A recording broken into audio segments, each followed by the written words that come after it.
Muito bom dia. Sejam bem-vindos a este nosso terceiro dia de trabalhos do Congresso Internacional da Educação nas Prisões. Nós gostávamos de começar a sessão de hoje de uma forma um bocadinho diferente, mostrando um projeto que foi o Estabelecimento Prisional do Porto Custóias, que é uma entidade relacionada com a barbearia, que se disponibiliza para ir a várias instituições em qualquer ponto do país e fez a proposta de ir ao Estabelecimento Prisional do Porto Custóias, ensinar, fazer um workshop de barbearia, tornar os nossos reclusos um bocadinho mais bonitos, com os cortes de cabelo um bocadinho mais modernos. E gostávamos de começar a sessão de hoje mostrando um vídeo que ilustra precisamente este projeto que foi ao Estabelecimento Prisional do Porto Custóias. Espero que gostem.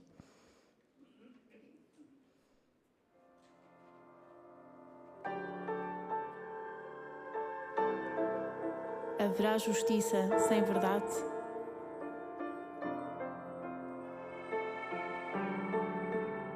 Quem define liberdade? O passado não pode punir alguém para sempre.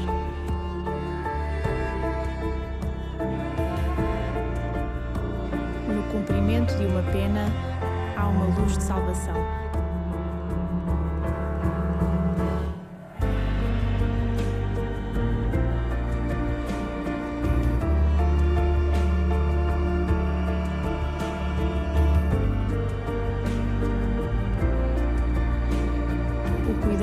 Aceita.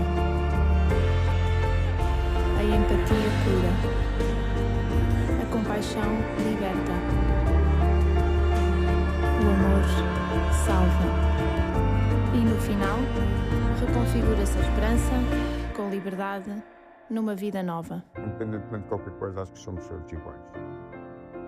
Todos já tivemos o nosso desatino. Uns mais graves, outros mais pequenos, mas todos tivemos os nossos erros. Foi um dia, por acaso, destes 6 anos e meio, foi a única atividade que eu gostei de me envolver. Acho que foi uma escolha errada, no momento da vida errada. A maior parte de nós estamos aqui diante de pessoas com quem eu convivo. São pessoas de valores, são pessoas que respeitam a família, são pessoas que respeitam o próximo. Normalmente costuma-se dizer bom pai. Eu só gostava que me chamasse sempre pai.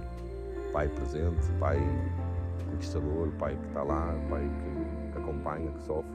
Eu comecei com uma máquina de barbear. Comecei, deu-me para cortar um cabelo e é uma motivação para eu chegar lá fora e cortar o cabelo aos meus filhos. Cada corte que eu faço, eu tenho que ficar bem a olhar e sentir que a pessoa ficou contente, alegre, animada, que as pessoas aqui perdem muita autoestima aqui dentro. É a família. E a família é mais importante. É o apoio que a gente precisa. Se caso não tinha nada. É a única coisa que faz uma pessoa acreditar que se vai passar e ter uma razão para esperar. O meu apoio que me ajuda a seguir em frente e que me tem aguentado este ano e 3 meses que aqui me encontro tem sido a minha mulher, a minha filha, os meus pais. Os meus dias aqui são ocupados na música. Lá está, esta vida sem música também não tem tanta graça. E um dia, quando sair, espero não ser julgado por ninguém pelo erro que eu cometi, porque acho que isso é uma injustiça, porque eu só posso pagar uma vez pelos erros que eu cometo. Não posso pagar 2 vezes, nem posso estar uma vida inteira a ser crucificado por um erro que eu cometi lá atrás. A esperança é o que me mantém vivo. E o meu orgulho, que ainda que parvo, é o que me mantém vivo também e o que me dá força.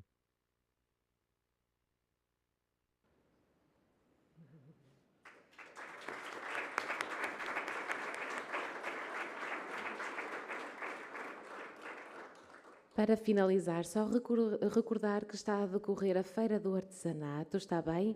Depois podem ir lá fora consultar.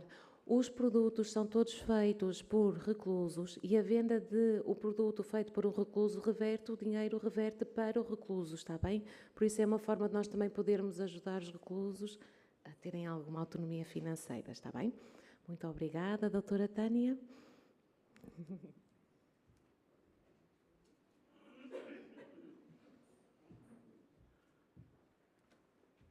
Bom dia a todos os presentes, espero que estejam bem condicionados e que esta sessão realmente seja muito benéfica, tal como as outras que eu tive a oportunidade de assistir. Sejam bem-vindos também ao terceiro e último dia do 2º Congresso Internacional da Associação Portuguesa de Prisões, com o tema subordinado Educar para a Liberdade. Eu chamo-me Tânia Martins, sou diretora do Agrupamento de Escolas de Matosinhos, a unidade orgânica que tem como escola associada o Estabelecimento Prisional do Porto, mais conhecido por Custóias, e que dá a oportunidade aos reclusos de frequentarem o 1º e 2º ciclos do ensino básico. Aproveito esta oportunidade para dar uma palavra de valorização aos professores que estão nesses estabelecimentos, que não é fácil, é um ambiente diferente, com condicionamentos, tanto a nível emocionais dos próprios alunos, mas também tecnológicos, que ainda agora estava a falar aqui com a doutora Carmen, que o ensino tem um complemento que é a parte digital, que é tão aliciante e apelativa para a aprendizagem, para o ensino-aprendizagem, e nós sabemos que há limitações na utilização desses recursos. E estes professores fazem autênticos milagres, tendo outras maneiras de cativar os alunos para o ensino, para a sua autopromoção e autoestima, porque também o ensino é essa parte que reforça. Ora bem, aproveito também para felicitar e agradecer ao Presidente, José Alberto Pinto, por me convidar para ser moderadora deste 5º painel, em que o tema será a reinserção, que é realmente outra etapa da vida destes cidadãos. E para isso, nada melhor para chamar ao palco, para me fazer companhia, os ilustres oradores, o Vice-Presidente da Câmara Municipal de Matosinhos, Carlos Mouta, o Dr. António Tavares, a doutora Carmen Ruivo e o Dr. Paulo, faça a favor, Paulo Anjos, faça a favor. Podem sentar. Só vou dar um pequeno aviso. Cada um de vós tem 15 minutos para fazer a sua comunicação. Ao último minuto, farei um pequeno aviso para finalizar as vossas comunicações. Portanto, vai correr bem. Eu sou novata, sou diretora há pouco tempo, portanto, para mim isto é tudo novo e realmente espero que seja tão ou mais interessante que os outros painéis. Está bem? Ora bem, vamos então começar com o Vice-Presidente da Câmara Municipal de Matosinhos, Carlos Mouta. Antes vou dizer a sua biografia. Licenciado em Enfermagem e mestre em Gestão das Operações pelo Instituto Politécnico do Porto, tendo frequentado o Programa Executivo de Alta Direção de Instituições de Saúde, professor assistente no curso de Licenciatura em Enfermagem no Instituto Piaget, fundador e gestor de empresas nos setores do turismo, de saúde, assistência de saúde e tecnologias aplicadas, e irá apresentar o tema O Poder Local e a Intervenção Social, um compromisso da Câmara Municipal de Matosinhos. Tem a palavra. Muito bom dia a todas as pessoas presentes e cumprimentar, permita-me de forma especial, a Associação Portuguesa de Educação em Prisões por se dedicar a este tema e promover aqui em Matosinhos estes 3 dias de reflexão.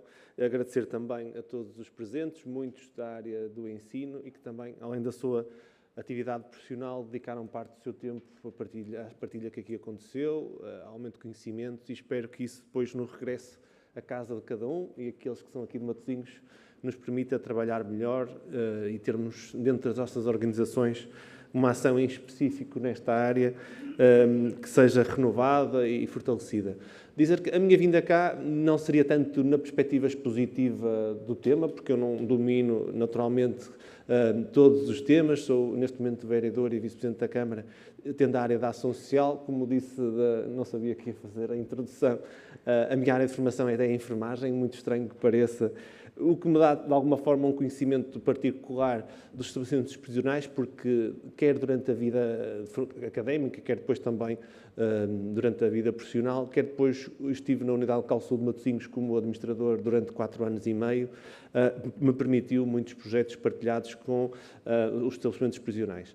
E dizer-vos, vim essencialmente pela partilha daquilo que tem sido estes 4 anos e meio que levo em termos de município, do trabalho, quer da ação social, quer também com o colega da educação, toda a interação que temos com os estabelecimentos prisionais, partilhar convosco aquilo que tem sido a nossa realidade e, acima de tudo, o que é que para o futuro nos parece que seria importante melhorar. Nós, naturalmente, enquanto responsáveis pela gestão do território, também somos responsáveis pela gestão dos estabelecimentos prisionais em sua parte. Ou seja, naturalmente, nós temos no nosso território os grandes estabelecimentos prisionais da região, digamos assim, de grosso modo. As pessoas, naturalmente, durante o período de reclusão, estão na competência do Ministério da Justiça e das entidades que circulam à volta destes estabelecimentos. Na verdade, quando elas saem, acabam por ter, muitas das vezes, ou os que são de Matosinhos, naturalmente, mas muitos acabam por ficar cá porque a sua retaguarda familiar não lhes permite um regresso ao seu projeto de vida anterior. Dizer também que é natural em outras áreas, como a da saúde, que referi há pouco, que durante o período de reclusão todos eles sejam um utente da Unidade Local de Saúde de Matosinhos. Era assim que funcionava, em particular as mulheres com todo o acompanhamento que era necessário, os homens em todo o acompanhamento que era necessário, fosse o Plano Nacional de Vacinação, fossem as consultas, fossem naturalmente as situações agudas de uma doença que surgia. Por isso, aquilo que me parecia natural na área da saúde e que participei, na área depois da intervenção social ou da ação social, não é tão fluida como acontece no caso da saúde. E é este comparativo que me leva a esta reflexão de perceber muito bem o porquê. Para vos dar uma nota, nós em Matosinhos teremos cerca de 180 instituições, IPSS, associações da área social, representativa de algumas associações de doentes, de representantes de pais, mas na verdade temos pouquíssimas ou praticamente nenhuma associação que se dedique efetivamente ao, chamamos assim, período de reclusão, ao recluso. E parece-me que o primeiro trabalho que temos é de desconstruir este tabu, ou este preconceito mesmo, que é não se falar, não se querer falar, não ser um tema muito interessante para se colocar numa campanha eleitoral ou num programa da televisão. Ou seja, eu costumo usar um termo, não é muito sexy falar sobre alguns temas, e este é um dos temas que parece que não é muito sexy falar. E quem conhece os estabelecimentos prisionais percebe que em alguns momentos parece que, enquanto responsáveis políticos, fechamos a chave e deitamos a chave fora e não voltamos lá. E isso não pode acontecer. Como disse alguns desses poucos testemunhos, os 6 anos e meio, os 10 anos e meio, os 15 anos, o que for, deve ser um processo percebido como um processo de reintegração e de preparar o projeto de vida. Por isso, não é só o último ano que importa, ou os últimos meses, ou o período em que passamos a ter alguma regime aberto que devemos passar, é todo ele. E para os responsáveis, neste caso, se os estabelecimentos estão cá, nós também temos que estar disponíveis para isso e estamos disponíveis para isso. Mas dizer-vos que do setor social, o que eu encontro é muitas associações até a repetirem as ações que fazem. A área da infância, a área do investimento, o desporto, então, temos, se formos contar as equipas de futsal, elas quase que era preciso só campeonatos só para Matosinhos. E depois, quando chegamos a uma área específica da nossa vida, em comunidade, ninguém quer trabalhar essa área. E essa é a grande desconstrução que eu acho que, de uma forma geral, para todos nós que estamos do lado de fora, digamos assim, perceber que há aqui um trabalho a fazer. E o trabalho a fazer que, para mim, há 2 números que me chateiam muito. Um deles é a percentagem, embora o número não seja exato, de pessoas que reincidem na criminalidade. Mas outro número que nós acompanhamos, em particular em Matosinhos, é o número de crianças cujos pais foram reclusos e elas depois acabam por ser também reclusas ou estarem envolvidas em processos logo de pequenos de acolhimento em alojamento.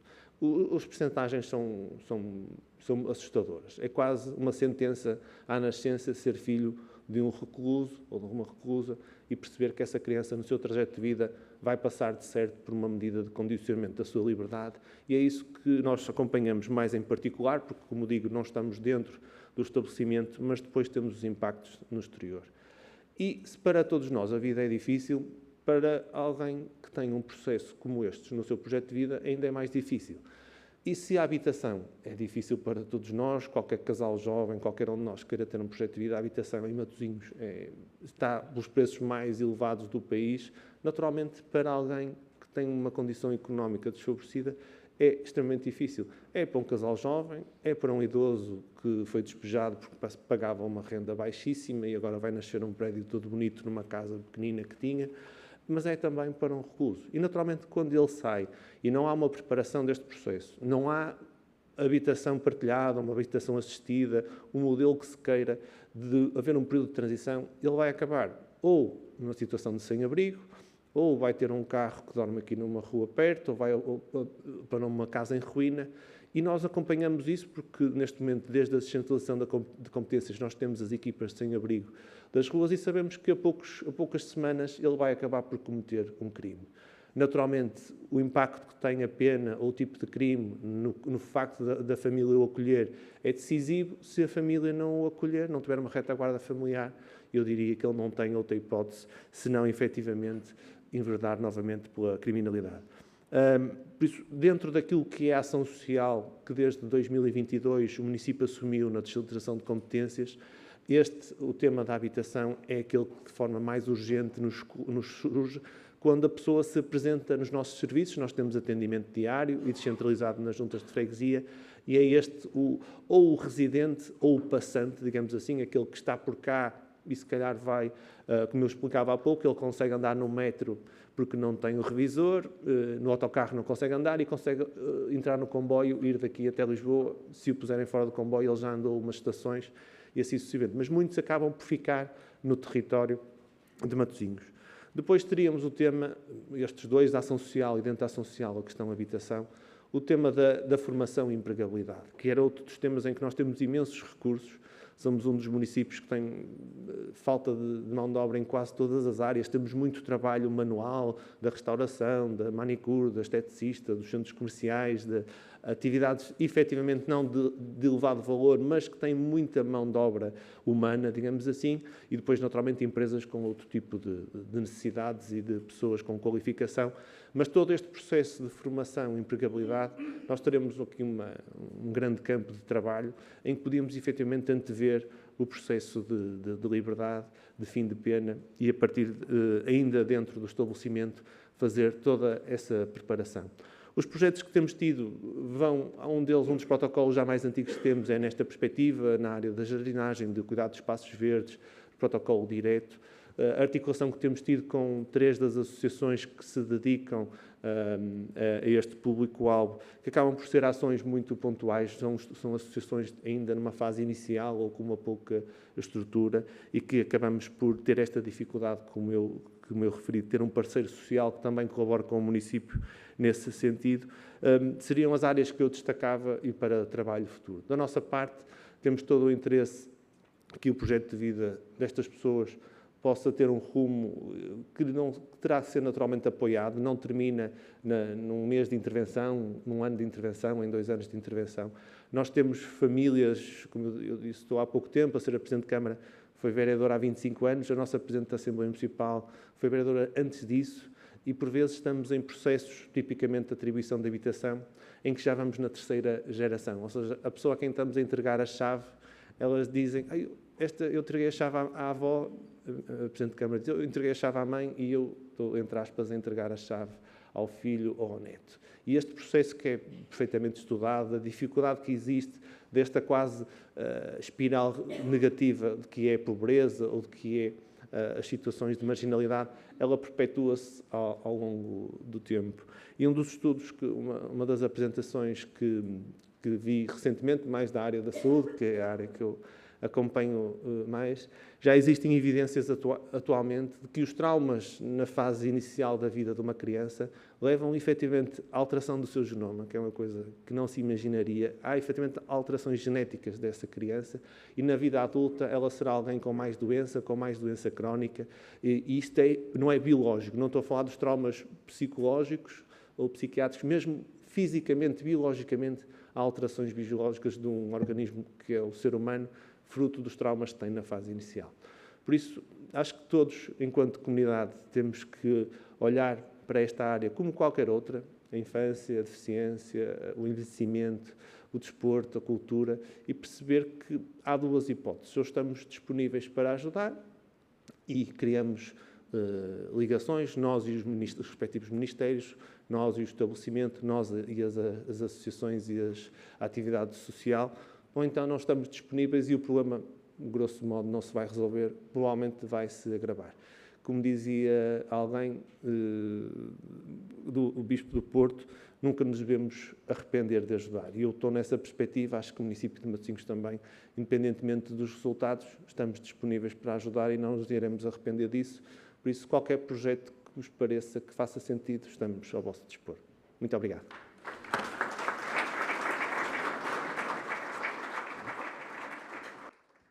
Ora, não sei se está. Está? Muito obrigado, Sr. Vice-Presidente, pela intervenção, por destacar como a proximidade autárquica e a rede social local são fundamentais para um compromisso efetivo com a reintegração. Ora, agora vamos passar para o Dr. António Tavares. Pode ir indo e eu vou ler.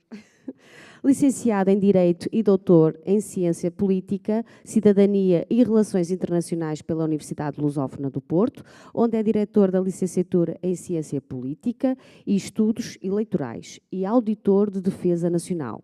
Tem desempenhado vários cargos de responsabilidade, entre os quais membro da Alta Autoridade para a Comunicação Social, presidente da Tec Parques, Associação Portuguesa de Parques de Ciência e Tecnologia, presidente da Mesa da Assembleia Geral da Associação de Auditores de Defesa Nacional, presidente da Mesa da Assembleia Geral do Monte Pio e do Conselho Fiscal da Real Companhia, presidente da Mesa da Assembleia Geral do Futebol Clube Porto, isto é importante, e provedor da Santa Casa da Misericórdia do Porto desde 2010. O tema da sua comunicação é a reinserção social e solidária, o papel da Santa Casa da Misericórdia do Porto na inclusão e apoio a cidadãos em situação de exclusão. Tenho a palavra.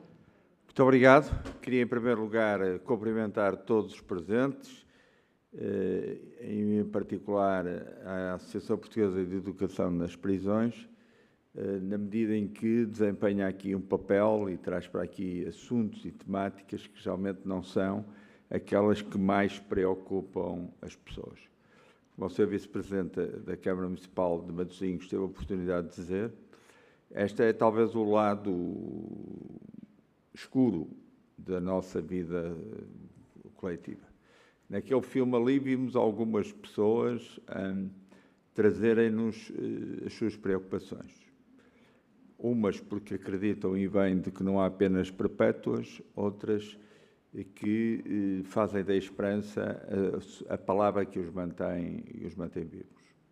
E esse é talvez o primeiro alerta que eu gostaria de deixar aqui, que tem a ver com o facto do sistema prisional em Portugal ainda não se ter reformado. O 25 de Abril ainda não chegou propriamente ao interior do sistema prisional. Continuamos a usar a pena privativa de liberdade como a única saída para a resolução dos problemas. As pessoas são punidas, quer roubem um pacote de bolachas no supermercado, quer destruam um banco. Os critérios são exatamente iguais. E isto é um alerta porque a Santa Casa da Misericórdia do Porto, neste domínio, está a trabalhar com, não sei se é aqui, trouxe-vos aqui um pequeno vídeo para perspectivar o que é a nossa visão sobre estas questões. A Santa Casa da Misericórdia do Porto, como sabem, Foi fundada em 1499, portanto tem 527 anos de serviço à comunidade, não só na sua região de preferência de intervenção, que é o Porto, mas também a todo o país. E remir os cativos era uma obra de misericórdia. E essa obra de misericórdia foi cumprida ao longo de todo o tempo, principalmente até cerca do início do século XX, em que a misericórdia prestava serviço de apoio aos reclusos. Não sei se sabem, mas no início as pessoas que eram privadas da liberdade tinham que pagar a sua manutenção na cadeia ou na enxovia, conforme se dizia. E, portanto, ao longo de todo este tempo, esta experiência teve um papel muito relevante e essa relevância vê-se, por exemplo, no que foi o remir os cativos da Batalha de Alcácer Quibir. Portanto, muitos daqueles que ficaram prisioneiros na Batalha de Alcácer Quibir, prisioneiros de guerra, foram remidos pela intervenção da Misericórdia do Porto. À entrada do século XX, e com as alterações próprias de um sistema prisional em que até os loucos eram considerados e a aplicação da estrutura do hospitalar era exatamente do panótico, portanto, em que o guarda podia visualizar vários doentes, houve uma alteração grande no sistema.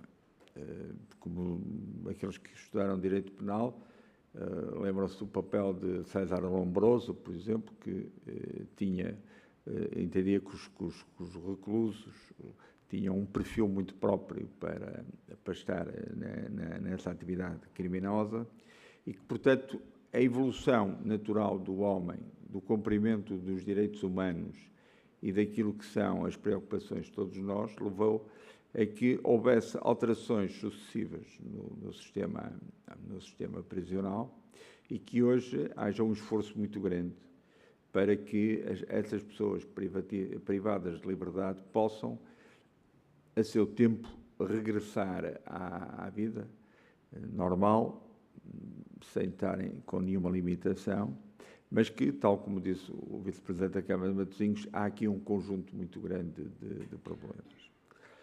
A Santa Casa da Misericórdia do Porto, no início do século XXI, foi desafiada pelo governo da época, para um governo, curiosamente, da liderança do Partido Socialista, para que abraçasse com o Estado um projeto de parceria conjunta, uma parceria público-social, em que o Estado mantém a sua responsabilidade na execução de penas, na segurança do estabelecimento prisional e na sua coordenação, mas delega na Santa Casa da Misericórdia do Porto um conjunto de outras tarefas, seja na área da educação, seja na área laboral, seja na área da saúde. E o que nós temos visto é que esse é um projeto, pese embora as dificuldades que tem, alguma falta de atenção da parte dos poderes, um projeto que tem funcionado muito bem. Já tem mais de 20 anos e tem funcionado muito bem. Porquê? Porque, por exemplo, no domínio da educação, permitiu que muitas reclusas, estamos a falar de um estabelecimento, obviamente, que é de mulheres, muitas reclusas possam fazer a sua formação, não só completar até o seu 12º ano, como também, e já aconteceu com muitas delas, poderem seguir para o ensino superior. E isso não é completamente despeciando, porque permite que no regresso à sua atividade profissional possam ter mais competências e possam olhar para o mundo de uma maneira completamente diferente. Como é que nós fazemos isto? Fazemos-lo através de um fundo que foi criado e que resulta exatamente dos recursos que determinadas atividades dentro do estabelecimento prisional libertam, para que, com esses recursos, estas reclusas possam ser apoiadas junto dos vários estabelecimentos de ensino superior onde estão a frequentar. Na área do trabalho laboral, que é também uma preocupação constante da parte da instituição. Portanto, aqui, por exemplo, só para ficarem com uma ideia, ali nasceu uma pequena spin-off que hoje é uma empresa que já está internacionalizada a fazer sacos para cadáveres. Portanto, era uma realidade que nós não tínhamos produção em Portugal, tínhamos que importar esses sacos para cadáveres e hoje eles são ali feitos, são ali produzidos e ajudam várias entidades a resolver problemas que compreenderão são sempre difíceis. Também sacos para serem produzidos para apoiar as equipas do INEM ou dos bombeiros, também ali são feitos. Portanto, é com esses recursos e com o que eles geram que depois nós conseguimos apoiar estas reclusas na sua vida ou no seu regresso à sua vida normal. Ao mesmo tempo também, foi aqui falado a questão da saúde. A saúde, nós temos os únicos serviços médico-clínicos no sistema prisional que estão certificados, portanto, ou seja, estamos ligeiramente à frente do Estado nesta matéria e que têm, eu não trouxe números para vos elucidar, digamos assim, porque me parecia muito exaustivo, mas os números são extremamente interessantes, quer no combate a doenças infecto-contagiosas, quer no combate a outras doenças que as reclusas trazem do exterior para dentro do estabelecimento prisional e com o que isso implica. Portanto, são estas áreas, a laboral, a educação e a saúde, onde nós desenvolvemos este esforço de inclusão e também de apoio a estes cidadãos. Estamos agora com a Fundação La Caixa a realizar um programa que se chama Reincorpora, isto é, de apoio a reclusas para que possam vir a seguir ao fim da sua pena privativa de liberdade para o mercado de trabalho e tenham apoio nas várias fases do mercado de trabalho. Já foi aqui dito, é difícil para todos, para elas ainda é mais difícil, neste caso concreto, porque são consideradas alguém que tem um estigma, tem um ferrete, e isso não se apaga completamente dos preconceitos de muitas instituições. Para começar pela própria magistratura. Nós tínhamos com a Câmara de Matosinhos também um programa para que em regime aberto muitas reclusas pudessem trabalhar nas nossas instituições, nas várias unidades operacionais da Misericórdia do Porto, e vemos uma grande dificuldade da parte dos magistrados de execução de penas em aceitarem que essas pessoas possam circular livremente durante o dia e regressar ao estabelecimento prisional ao final do mesmo dia. Portanto, estar privado de liberdade não é fácil. Acima de tudo, a nossa preocupação é apoiar estas pessoas para que elas, no fim deste ciclo, possam chegar mais fortes, mais resilientes ao exterior. A experiência tem-nos mostrado que a taxa de sucesso é elevada, mas há duas franjas onde essa taxa de sucesso não é muito grande. Uma tem a ver com reclusas estrangeiras, nomeadamente aquelas que foram correios de droga e que, depois de expulsas do território nacional, voltam muitas vezes a repetir esta situação, e também para aqueles que não têm apoio das famílias, porque não têm local para regressar, não têm habitação. Nós chegamos a ter um programa pronto para o Ministério da Justiça, de uma casa-abrigo, para que estas pessoas que saíssem do estabelecimento prisional pudessem ter pelo menos uma zona de transferência entre o momento em que estiveram detidas até à sua liberdade e resolverem as suas situações, mas infelizmente o Ministério não teve orçamento ou vontade política, resta fazer daqui a nossa opção, para apoiar este projeto, que foi uma pena, porque é uma lacuna que o sistema tem e que precisa para dar sentido a todo este esforço que estamos a fazer. Mas, de qualquer maneira, uma instituição com 527 anos nunca desiste, há de continuar, e nós devemos continuar a fazer com que este projeto seja um projeto de sucesso e que seja um projeto de referência mesmo em termos internacionais, porque não estamos aqui a falar de privatização de um sistema prisional. Estamos a falar daquilo, quanto a mim, pode ser interessante e é um case study, que é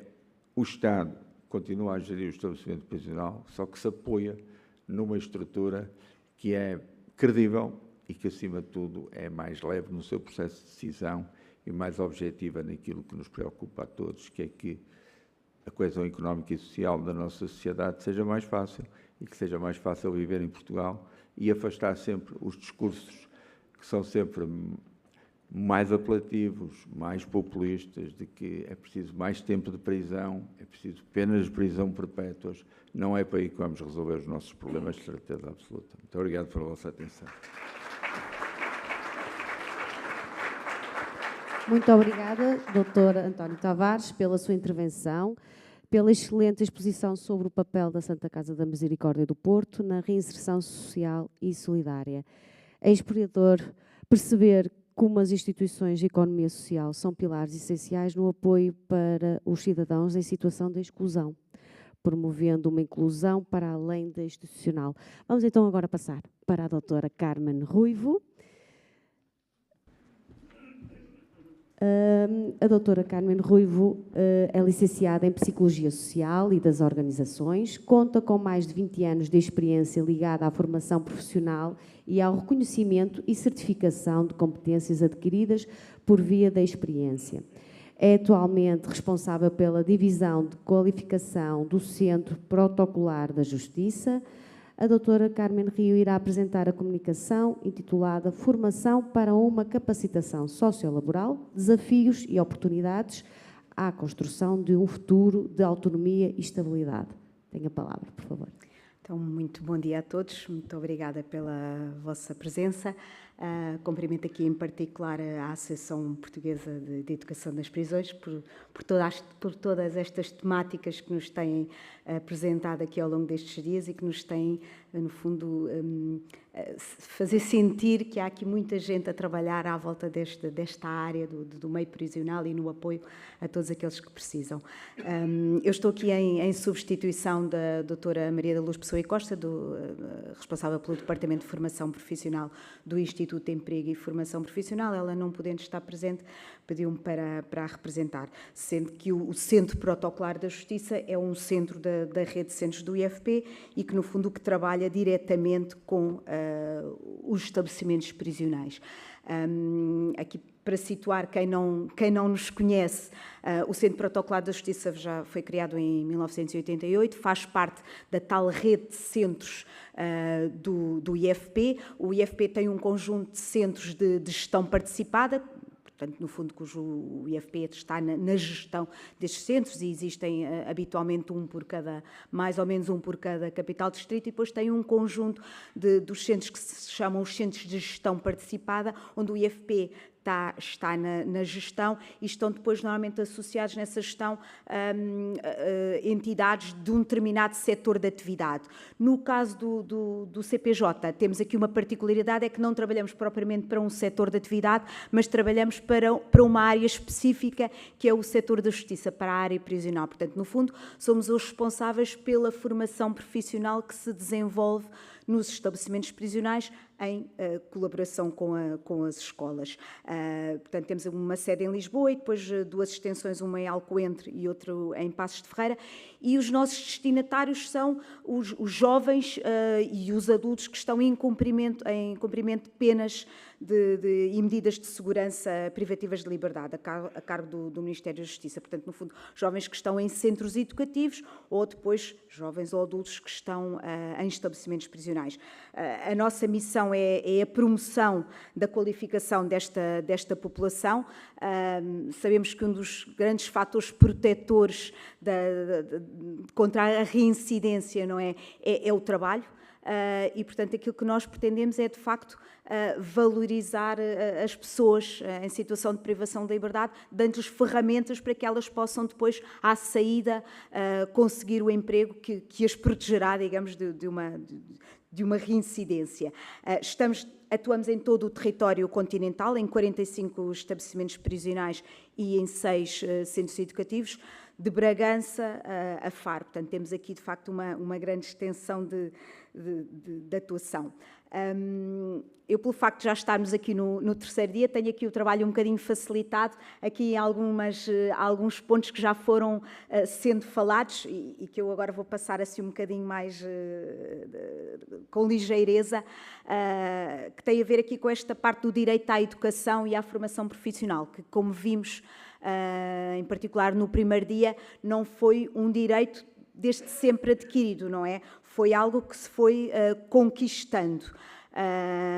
E como foi falado no primeiro dia, portanto, isto foi sendo conquistada esta oportunidade, não é? Como, no fundo, como forma de garantir a quem está em situação de privação de liberdade este acesso e o acesso universal à educação e à igualdade de oportunidades em termos de ensino, e tem vindo a ser consagrado em documentos fundamentais, que de facto já foram aqui falados e que eu vou passar assim só com ligeireza, portanto, desde a Declaração Universal dos Direitos Humanos, não é, que fala do direito à educação gratuita e obrigatória, à Carta dos Direitos Fundamentais da União Europeia, que define que as pessoas todas têm direito à educação e à formação profissional, desde as ODS, portanto, os Objetivos de Desenvolvimento Sustentável,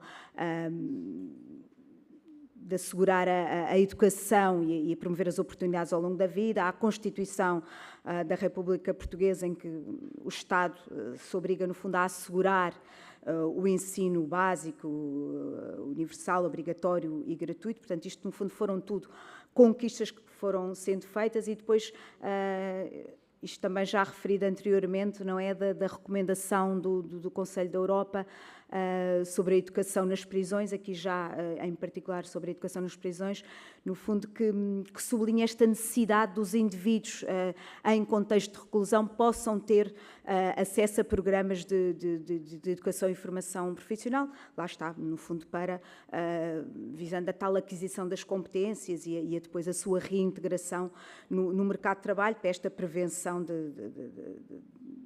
recidiva em situações que os levem de novo a estabelecimentos prisionais. Depois, neste âmbito, o Código de Execução de Penas e de Medidas Privativas de Liberdade de 2009 consagra no seu artigo 7 também como direitos do recluso o participar nas atividades laborais, de educação, de ensino e de formação. Portanto, no fundo, tudo isto permitiu, no fundo, operacionalizar, que este depois direito fosse operacionalizado através do despacho conjunto, que também já foi aqui falado ao longo dos dias, e que, no fundo, junta o Ministério da Educação com o Ministério da Justiça, não é? O Ministério da Educação na colocação dos professores, que uma boa parte aqui está representada, não é? E, portanto, é quem, no fundo, através do Ministério da Educação, está no terreno a assegurar a parte da educação e da formação, e o Ministério da Justiça depois com o assegurar dos espaços, dos equipamentos, pronto. Entra depois, então, o Centro Protocolar da Justiça como a entidade, no fundo, que depois, a entidade formadora que realiza esta qualificação profissional. Como é que isto habitualmente se faz todos os anos? Todos os anos, agora mais ou menos por esta altura, portanto, antes do final do ano letivo, é feita uma reunião de projeto educativo, onde se reúne elementos do estabelecimento prisional, das escolas e do Centro Protocolar da Justiça, onde, no fundo, fazem a tal reunião para definirem o que é que no próximo ano letivo faz sentido. No fundo, ao estabelecimento prisional, portanto, de acordo com os reclusos que têm, com as escolaridades que os reclusos têm, no fundo, o que é que faz, qual é a necessidade em termos de escolaridade e depois a necessidade também em termos de atividades profissionais, que áreas são importantes fazer formação. Portanto, nós temos nos estabelecimentos prisionais um espaço que normalmente existe o espaço da escola, com as salas de aula, e existem depois espaços oficinais, em particular naqueles que são maiores, temos vários espaços oficinais para várias atividades profissionais, onde nós depois fazemos a componente profissional. E é, de facto, nesta reunião do projeto educativo que é articulado entre a escola, os professores com que a escola pode contribuir para a formação e as necessidades do EP e depois aquilo que é a capacidade instalada do CPJ para, no fundo, para operacionalizar o tal direito à formação profissional. Portanto, os estabelecimentos prisionais dos centros educativos têm todos a tal escola básica e secundária associada.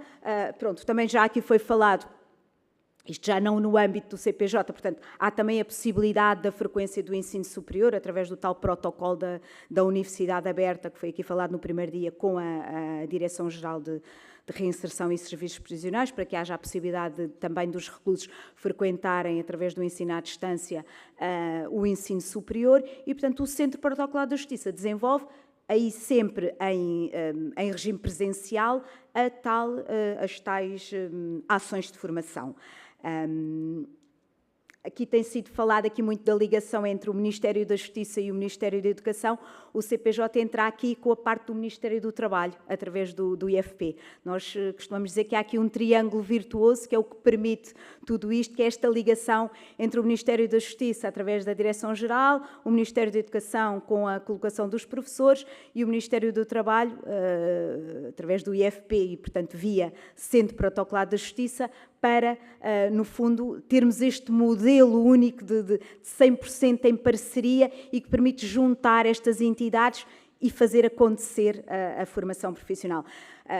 Isto é algo que implica aqui uma série de uma multiplicidade de intervenientes e aqui uma complexidade aqui nesta articulação e conjugação de regras, não é? Porque os intervenientes neste processo são desde os professores, os formadores, portanto, a escola coloca os professores, o Centro Protocolar da Justiça contrata os formadores da formação profissional e, portanto, os cursos, nomeadamente nos cursos EFA, temos esta dupla vertente, não é? A componente escolar administrada pelos professores e depois a componente tecnológica administrada pelos formadores que o Centro Protocolar da Justiça contrata e, portanto, temos aqui esta multiplicidade de intervenientes, professores, formadores, formandos, guardas prisionais, comissários, chefes, os TPREs, técnicos de educação, técnicos do CPJ, mediadores, dirigentes de estabelecimentos prisionais e centros educativos. Portanto, há aqui uma conjugação de esforços que se faz para que, de facto, tudo aconteça depois nos estabelecimentos prisionais.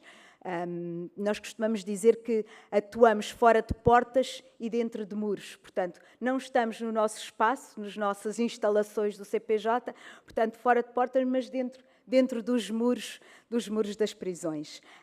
E aquilo que ambicionamos, no fundo, é garantir, no fundo, as respostas que sejam mais relevantes para o maior número possível de pessoas.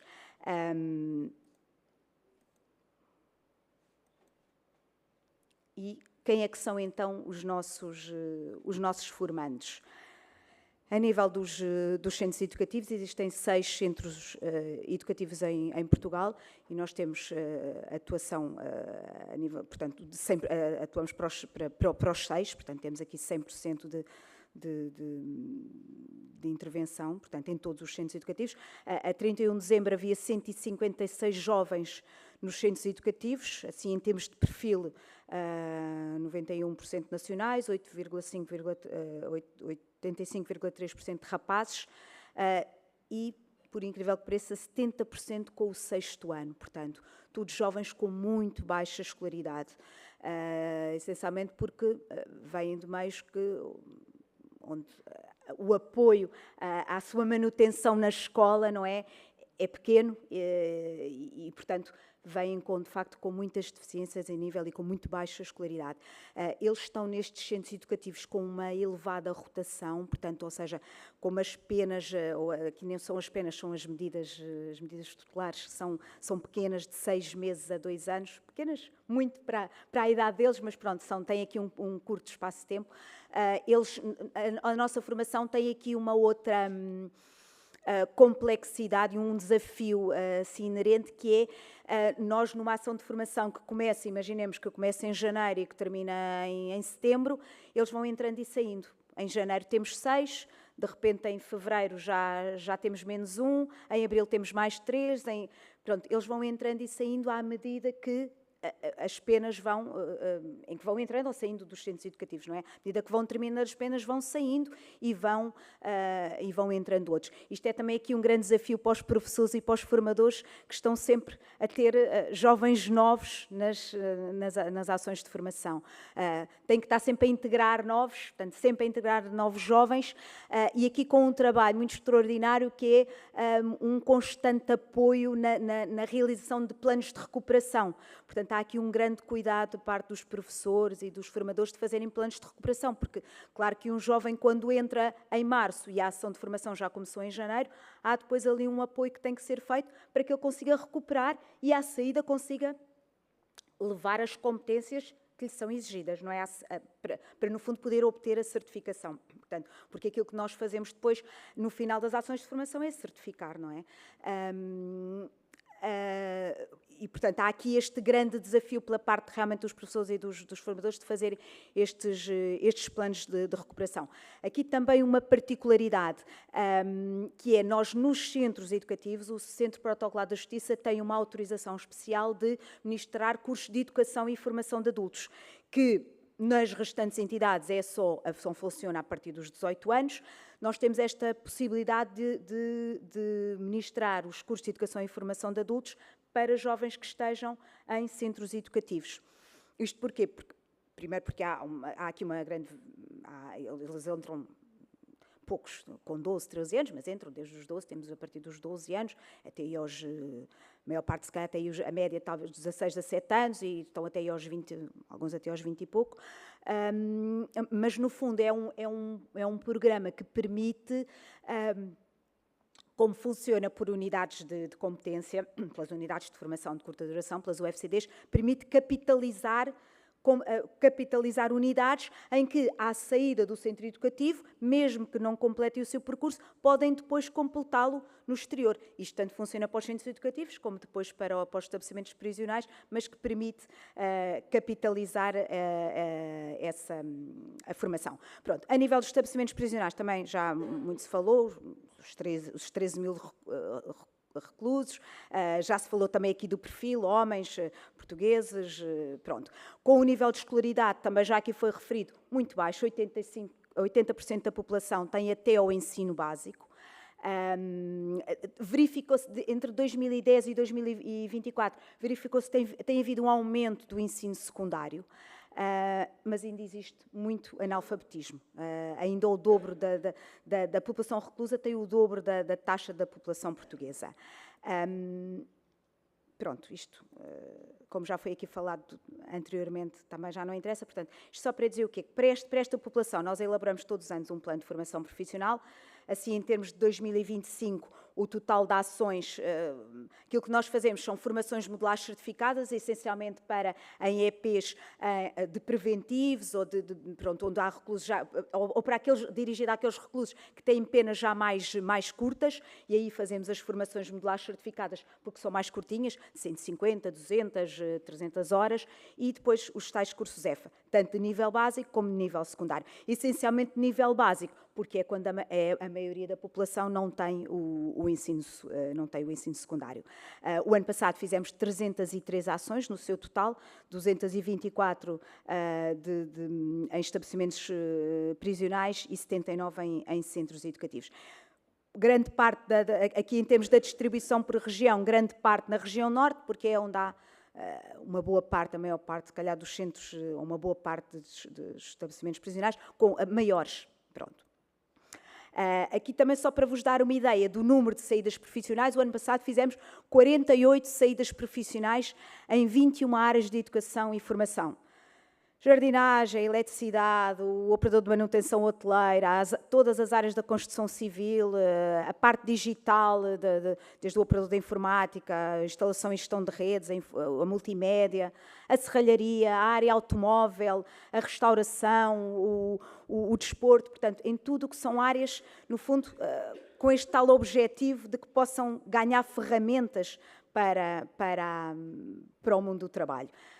Temos também um Centro Qualifica, que realiza processos de RVCC.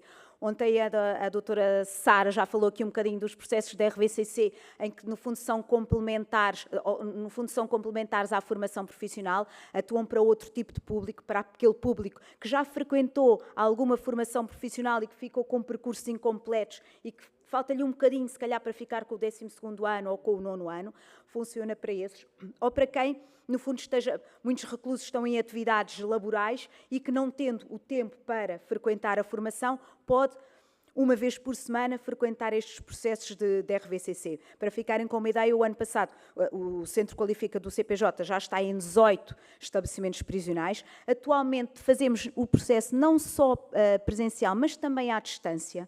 Isto é importante para quem esteja em estabelecimentos prisionais, considere que isto pode ser uma mais-valia. Nós já estamos a fazê-lo à distância também, já conseguimos coordenar aqui esta possibilidade dos estabelecimentos prisionais aceitarem esta possibilidade de poderem colocar os reclusos em métodos à distância para fazer o processo de RVCC.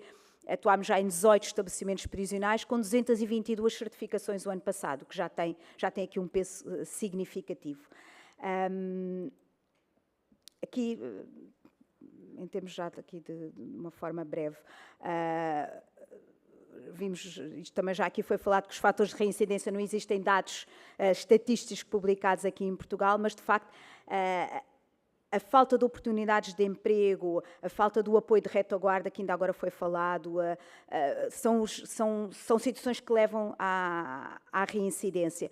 E aquilo que se identifica, que se verifica é que a educação e a formação profissional é aquilo que permite reforçar a autoestima, o desenhar um projeto de vida, o perspectivar o futuro, o dar a tal esperança que também temos vindo aqui a falar, o desenvolver as competências profissionais, cognitivas, sociais. Nós, quando vamos aos estabelecimentos prisionais, aquilo que uma boa parte nos diz é que o melhor que tem no estabelecimento prisional é a escola e a formação. No fundo, que é aquilo que lhes dá a esperança, que lhes permite, no fundo, agarrarem-se a alguma coisa com que vão sair e que aquele tempo não seja um tempo perdido. Pronto, e é esta a nossa esperança, no fundo, o elevar os níveis de qualificação, o contribuir para a tal oportunidade de emprego e oferecer este caminho para a reinserção social. Pronto, portanto, aqui, só que em termos de resumo, pronto, aquilo que é o nosso objetivo é, de facto, este desenvolvimento de competências contribua depois para isto. Ao nível das ações de formação que fazemos são não só as muito técnicas, mas também muito a nível dos soft skills, do formar para reintegrar, no fundo, como estar numa entrevista de emprego, como fazer um currículo, tudo aquilo que os pode ajudar depois a entrar no mercado de trabalho, no fundo, ajudando a tal reintegração social, o capacitar para o mercado de trabalho, fortalecer a autoestima e a autonomia, o promover os valores éticos e sociais, o ter que estarem todos os dias numa sala, o ter que chegar a horas, o ter que estar presente, portanto, este tal cumprimento das regras também, é aquilo que nós pretendemos desenvolver. Depois, a nível das tais competências digitais, as académicas, as soft skills, as técnicas, pronto, aquilo que tentamos desenvolver com a nossa formação. Em jeito de conclusão, os principais desafios, como habitualmente os recursos financeiros e humanos, não é, que são sempre poucos para tudo aquilo que os estabelecimentos prisionais pedem-nos, formação em todas as áreas, e uma boa parte deles quer sempre mais e mais e mais. Pronto, é de facto aqui a limitação dos recursos financeiros e humanos. Depois temos aqui outro desafio particular, que é a dispersão geográfica. Portanto, nós, com esta intervenção de Bragança a Faro, não é fácil chegar os materiais para os cursos de cozinha, de construção civil, de serralharia, tudo, de Bragança a Faro ou Olhão, é difícil. E, portanto, temos aqui esta dispersão geográfica. Depois também aqui o perfil dos reclusos é também um desafio, não é? Porque quanto mais baixas a escolaridade, tendencialmente também menor é a motivação para aprender e menor a motivação para o empenho, e, portanto, isto é um desafio.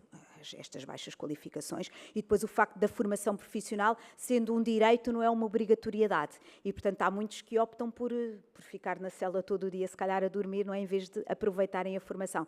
E, portanto, isto também gostaríamos de abranger mais, mas também muitos não têm esta formação, e o facto dela não ser, e aquilo que também se falou aqui, do facto de não haver, isto não é de forma clara, o frequentar formação profissional não permite a tal, se calhar, diminuição da pena, não é? Há aqui alguns juízes que têm isto em consideração, mas não existe isto sistemático, não é de frequenta a formação, frequenta a escola, tem uma redução na pena, e, portanto, isto também não incentiva muitas vezes a formação. Nós temos depois aqui um incentivo, que é uma bolsa de formação, eles recebem €1 à hora nos estabelecimentos prisionais para frequentar a formação, que é também um incentivo para a sua frequência. Portanto, depois temos aqui o desafio do absentismo, eles faltam muito, há muitas interrupções na formação, terminam as penas, porque há transferências, porque há diligências processuais, porque há falta de guardas, porque há muitas vezes instabilidade emocional deles próprios que os leva a faltar, e, portanto, há aqui um grande absentismo,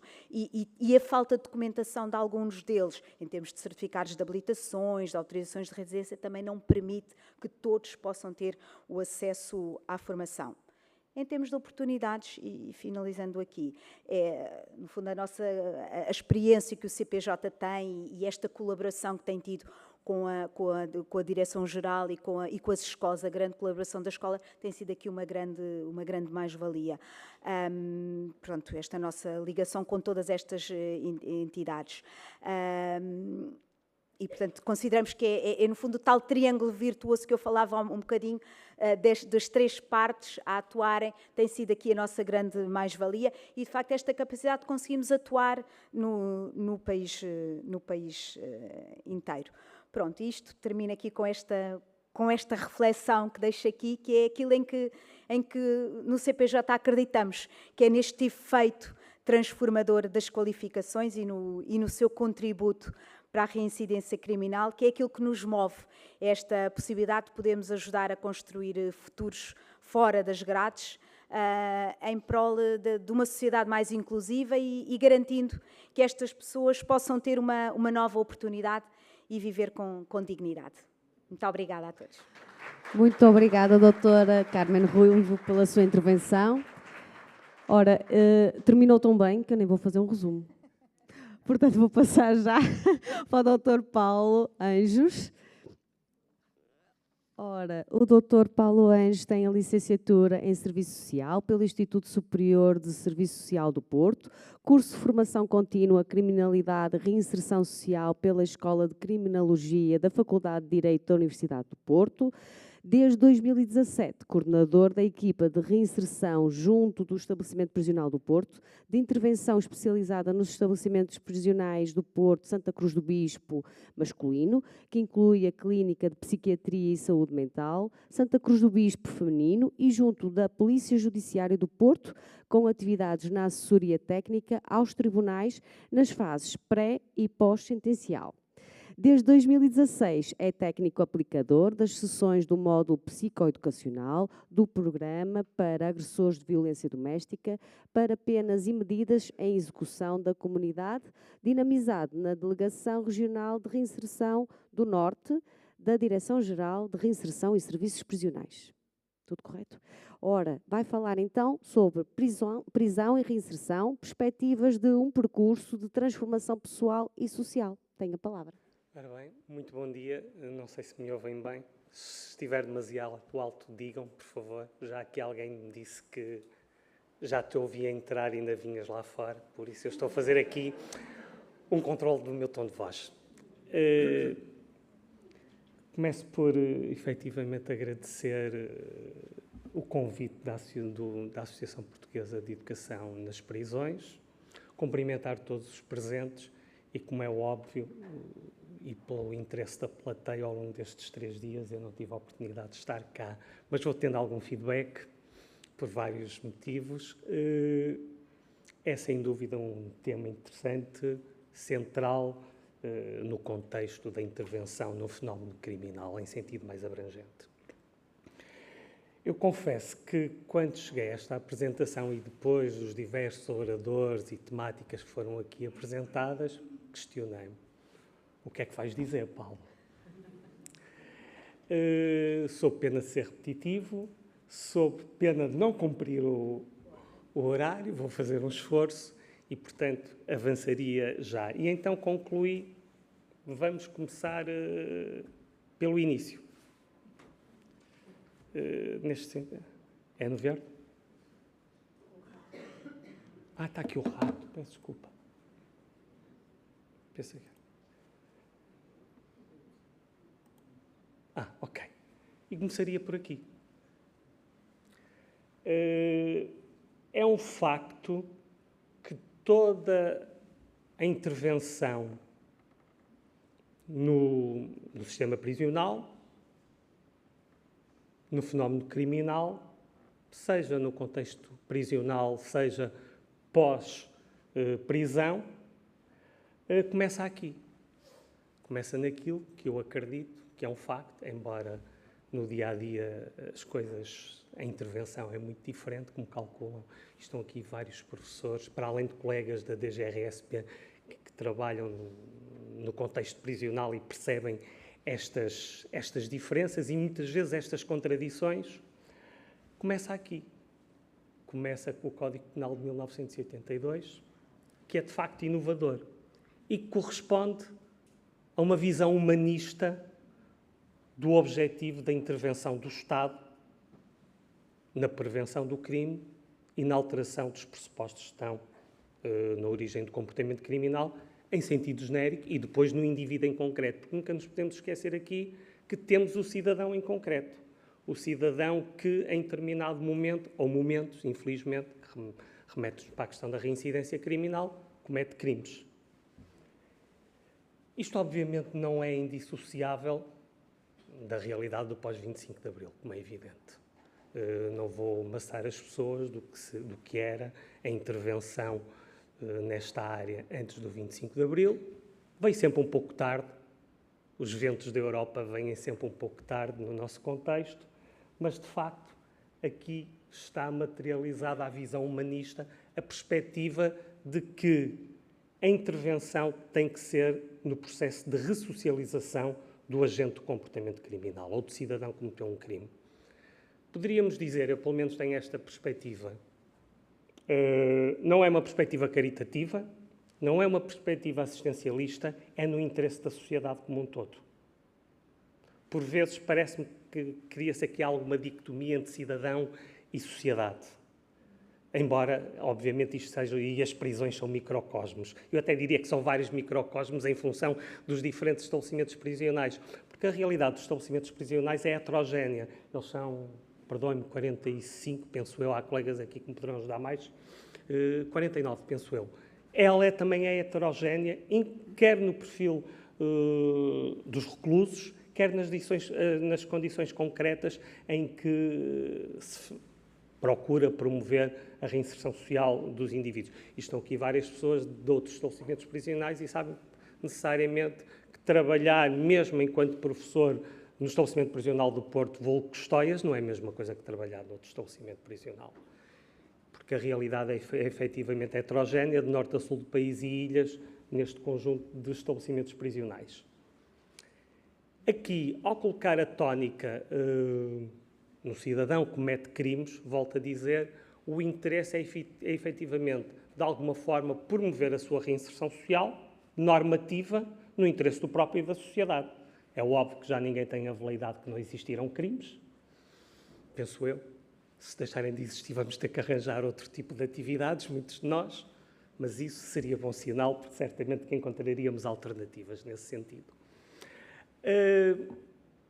E, portanto, neste contexto, e sem também maçar historicamente, até porque, como sabem, a então Direção-Geral de Serviços Prisionais e a então Direção-Geral de Reinserção Social, que ainda retroage ao Instituto de Reinserção Social, Instituto de Reinserção Social, que não está aqui, já vou explicar, que surge precisamente na sequência desta perspectiva humanística da legislação penal portuguesa e complementar. Como é evidente, a lei também é uma realidade dinâmica, porque a realidade social e o fenómeno criminal é dinâmico. E, portanto, Obviamente, o Código Penal de 82, que eu considero basilar, foi tendo sucessivas atualizações e transformações em função das próprias transformações da sociedade. Chegamos aqui. É um organismo de administração do Estado responsável, ou corresponsável, diria eu, pela prevenção criminal, pela execução de penas, reinserção social e gestão do sistema tutelar, educativo e prisional. Eu vou-me abster do tutelar educativo, porque não é a minha área, e, portanto, e também porque o objeto, digamos, antes de mais, é o sistema prisional. Isso acabou por estar consubstanciado na lei orgânica, que está em fase de reflexão, de reestruturação, da lei orgânica que constitui a Direção-Geral e que não é mais do que a fusão da Direção-Geral de Reinserção e Serviços Prisionais, da Direção-Geral de Serviços Prisionais e da Direção-Geral de Reinserção Social. Foi uma opção política e uma opção de concepção da intervenção, que eu, de facto, pessoalmente concordo, embora seja ainda, e os vários colegas, inclusivamente da Direção-Geral, que estão aqui, perceberão certamente o que eu estou a dizer, embora seja ainda um processo em construção. A lei é de 2012 e, portanto, fazer a fusão e tornar a intervenção integradora destas duas realidades institucionais é ainda um processo de construção, porque tem as culturas institucionais que vêm atrás, os processos, e, portanto, como eu digo, é ainda algo em construção, mas que, pessoalmente, entendo que vai sendo paulatinamente conseguido. Nós temos, por um lado, a função de assessoria técnica aos tribunais. Os tribunais são parte essencial aqui, são um órgão decisório da administração da justiça, exercem a justiça pelo povo e, portanto, refletem o sentir e a percepção, teoricamente e por princípio, das sociedades em determinado contexto histórico e sociocultural. Não é assim?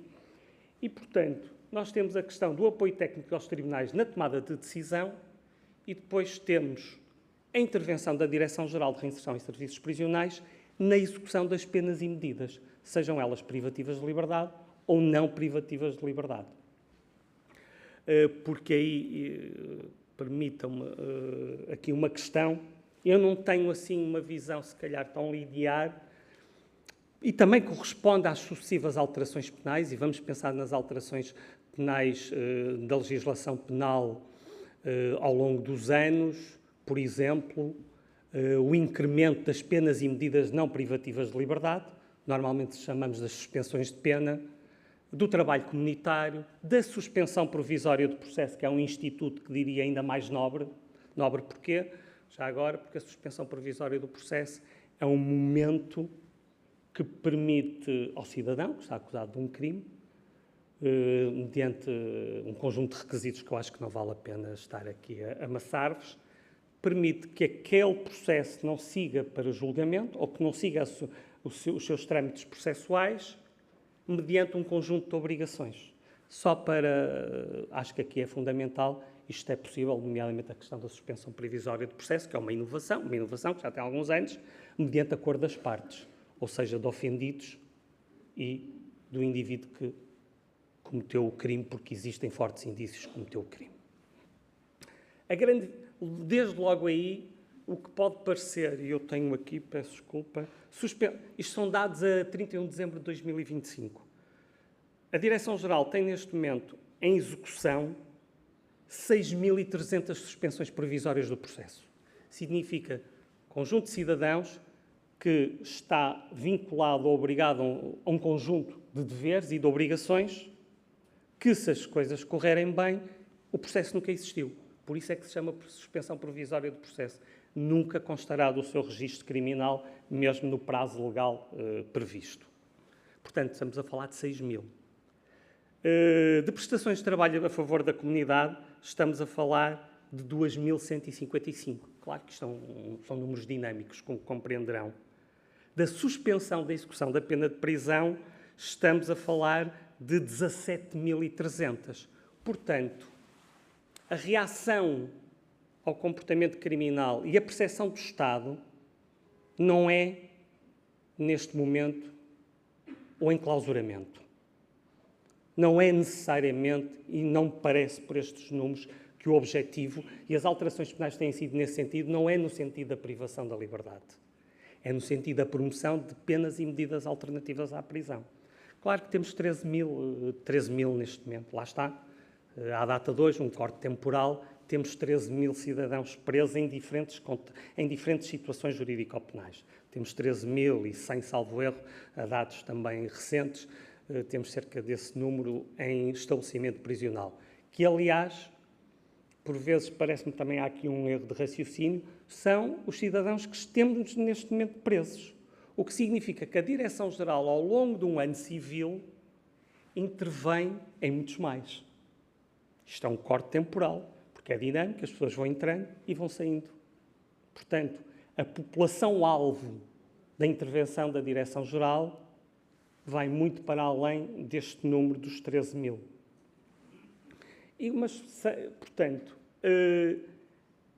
quando eu digo que, de facto, há um investimento, obviamente com muitas lacunas e que tem muitas questões que podem ser colocadas, que certamente colocarão, que há, efetivamente, hoje em dia, um foco no processo de reinserção social e que há um privilegiar, ou que pelo menos a lei vai nesse sentido, melhor dizendo, de privilegiar as medidas de execução na comunidade, é um dado objetivo. Depois a operacionalização será outra coisa. As dificuldades concretas para coadjuvar os indivíduos no seu processo de reinserção social de forma normativa, no sentido da cidadania, digamos, da cidadania responsável, é outra questão, remete para os recursos, se calhar dava um terceiro congresso, um quarto congresso, e é algo muito mais complexo. Agora, a questão da ressocialização, e voltando, não me querendo perder do tema, a questão da ressocialização intramuros, dentro das prisões, é algo que, efetivamente, eu, ao longo de 30 anos que trabalho no sistema e que comecei por trabalhar no estabelecimento prisional de Custóias e, por exemplo, tenho a noção, e outras pessoas também, tenho a noção do que era a realidade da formação profissional e escolar em Custóias há 30 anos e do que é hoje, em termos de desenvolvimento, de população-alvo, de inovação, com todas as dificuldades que alguns falaram, desde materiais, questões de segurança que se colocam e por aí adiante. Há, de facto, uma evolução substantiva, pelo menos na minha ótica. Falo mais dos EPs onde a equipa que coordeno intervém, que já fez o favor de referir, porque, pronto, tenho uma noção da realidade, mas não quero alongar muito de outros estabelecimentos prisionais, como disse, quase 50 pelo país fora. Peço desculpa. Aqui a assunção de que a reinserção social dos indivíduos implica a promoção de condições para que ela se efetive, tem que ser vista numa perspectiva multidimensional. E é esta, muitas vezes, a dificuldade. Porque nós estamos a falar daqui de educação. Basilar, focal, central, não há dúvida. Estamos a falar da formação, que se entrecruzam. Mas há outras necessidades. Sei, por exemplo, que houve aqui, ontem, penso eu, um painel pelo Dr. Rui Morgado e pelo enfermeiro Jorge. Não confesso, não sei concretamente o que eles falaram, mas pôs-me a pensar aqui de uma coisa. O recluso que pretende ou frequenta a área da escola ou da formação tem outras necessidades que têm que ser intervencionadas. Como sabemos, ainda hoje existe uma prevalência significativa das adições e da problemática das adições, digo adições em sentido mais abrangente, da grande parte da nossa população prisional. Ora bem, se essa área não estiver intervencionada e satisfatoriamente, digo, pelo menos contida,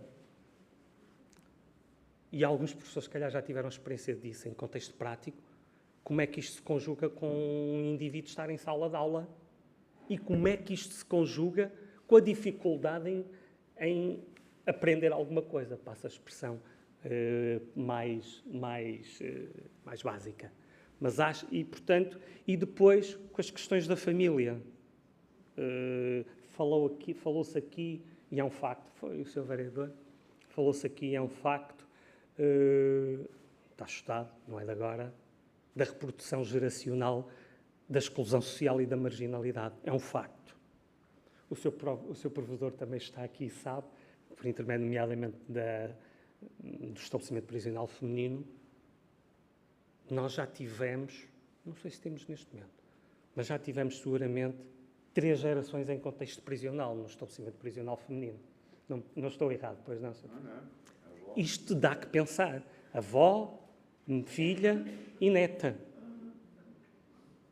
Há, de facto, aqui uma dificuldade tremenda para quebrar esta cadeia, quebrar estas dinâmicas intergeracionais.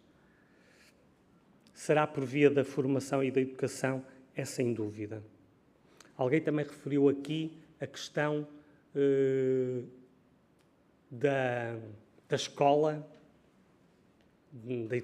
da formação, como um elemento que deveria ser formalmente, ele é ponderado, mas, de facto, na nossa lei isso não está objetivado.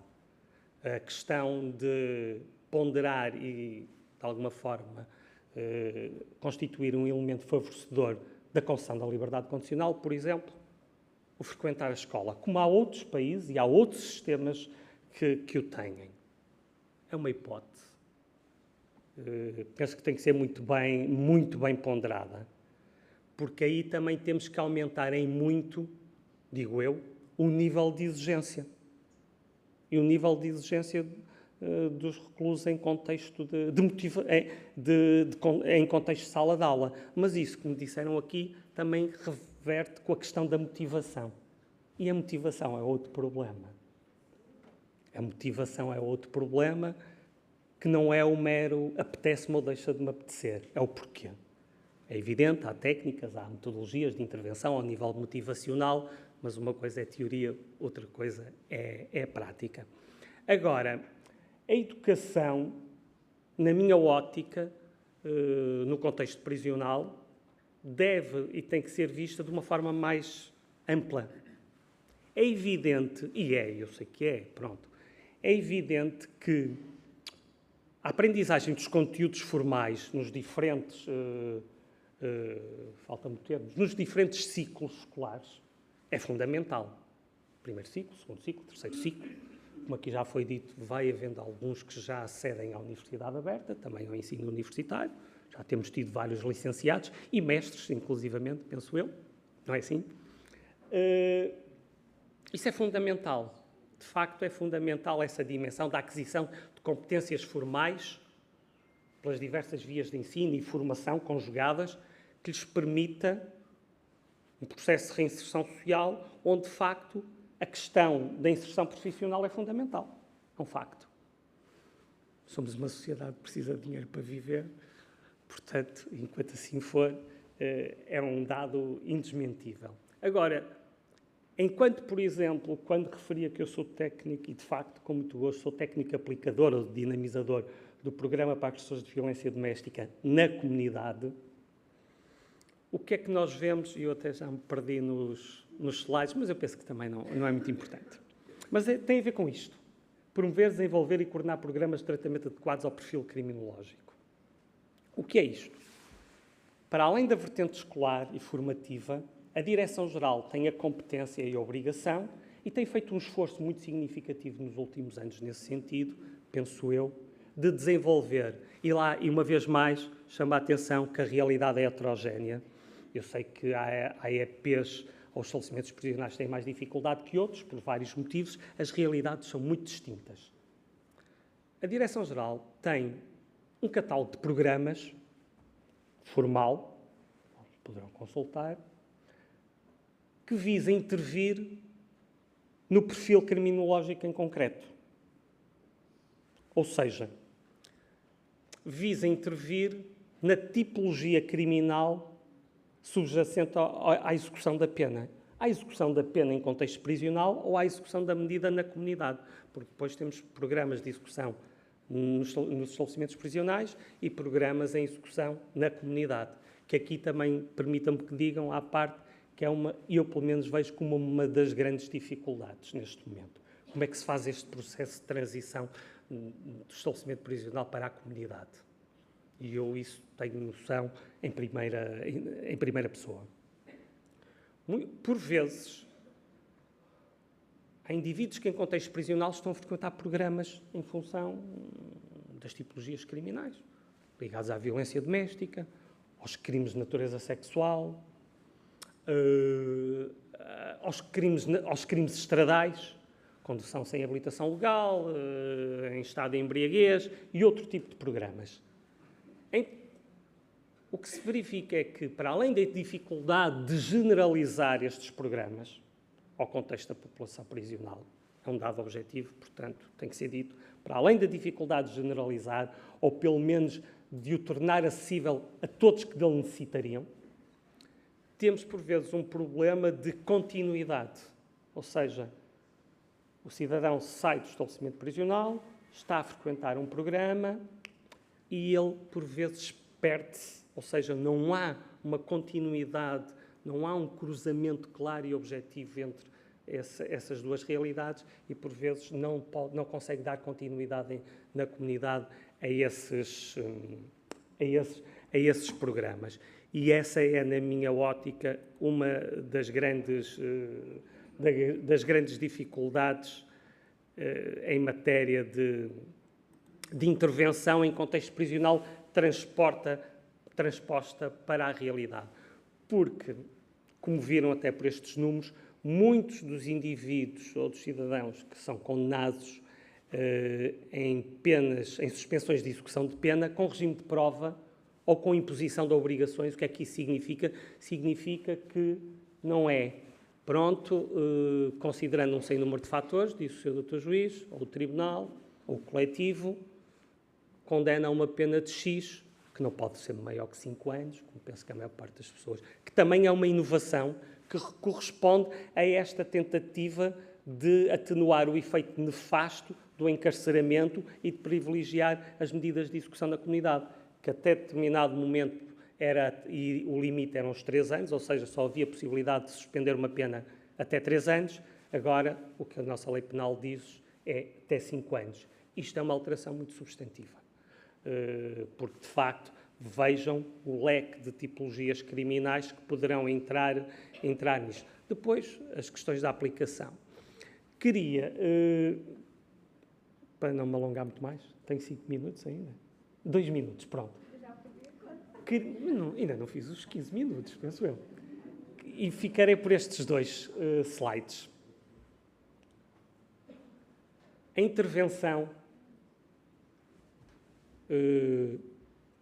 como já dissemos, precisamos de ajudar os cidadãos que em determinado momento são confrontados com a lei penal, mas ajudar num sentido fundamentado, estruturado e fundamentado na evidência, no conhecimento, inclusivamente.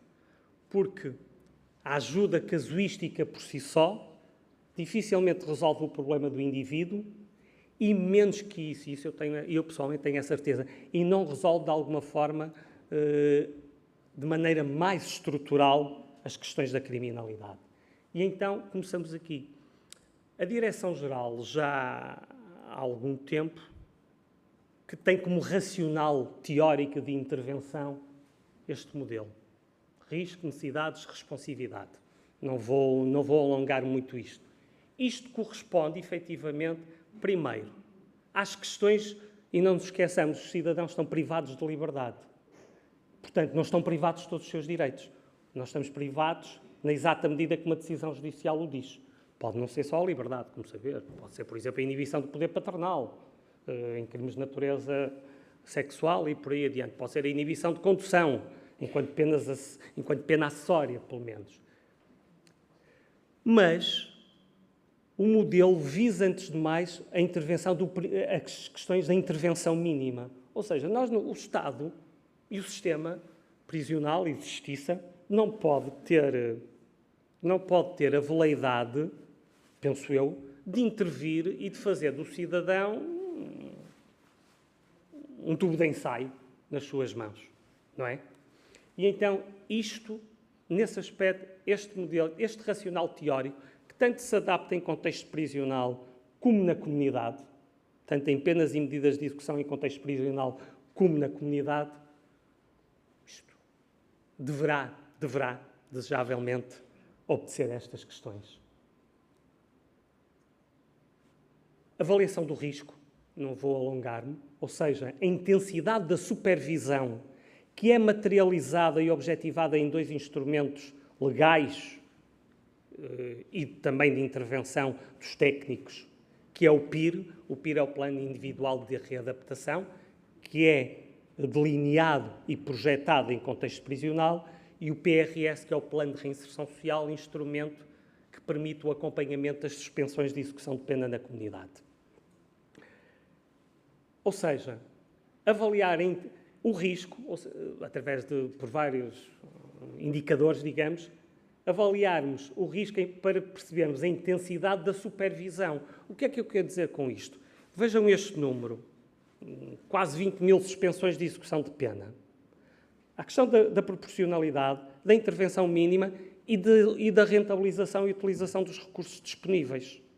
Primeiro, do princípio da intervenção mínima e da proporcionalidade. Porquê? Porque nem todo cidadão que é condenado a uma pena suspensa necessita do mesmo grau de supervisão.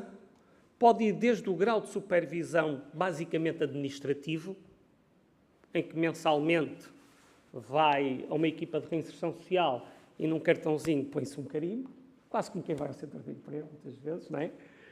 Põe-se um carimbo, até em função das necessidades de reinserção social identificadas, um plano de gestão e acompanhamento de caso que exige que as áreas prioritárias que foram avaliadas sejam intervencionadas. As questões da responsividade, na minha ótica, são muito importantes. Porque, primeiro, isto é um instrumento de avaliação e de planificação da intervenção dos técnicos, dinâmico, uma vez mais. Aliás, há orientações que ele até deve ser aplicado com determinados prazos temporais. Nós podemos construir um plano de intervenção, seja em contexto prisional, seja na comunidade, para o processo de reinserção social dos indivíduos. Nós podemos definir um plano muito bonito, muito estruturado, muito bonito, com muitas áreas de intervenção, com muita planificação. Mas, se não tivermos em conta aquilo que em cada momento o indivíduo é capaz de dar, ao nível das questões da responsividade, tem a ver com fatores demográficos, socioculturais, se não, com as suas competências, por exemplo, escolares, naquele momento, se não tivermos noção disto, estamos a construir algo que o indivíduo, naquele momento, ainda não é capaz minimamente de nos proporcionar. E, portanto, a probabilidade de insucesso é muito maior. Não é?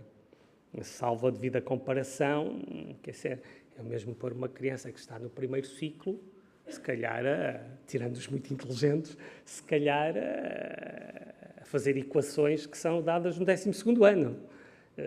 Há que ter estas questões em atenção. E termino, porque na questão da planificação da intervenção, volto a dizer, seja em contexto de foro, em termos de literatura, é mais ou menos aceito. E isto está na base também, neste momento, da intervenção da Direção-Geral, na definição das necessidades de reinserção social do indivíduo e, logo, da planificação da intervenção, há uma avaliação, desde a sua história criminal, que, de facto, remete para as questões da reincidência criminal, inclusivamente das tipologias criminais, os grupos de pares.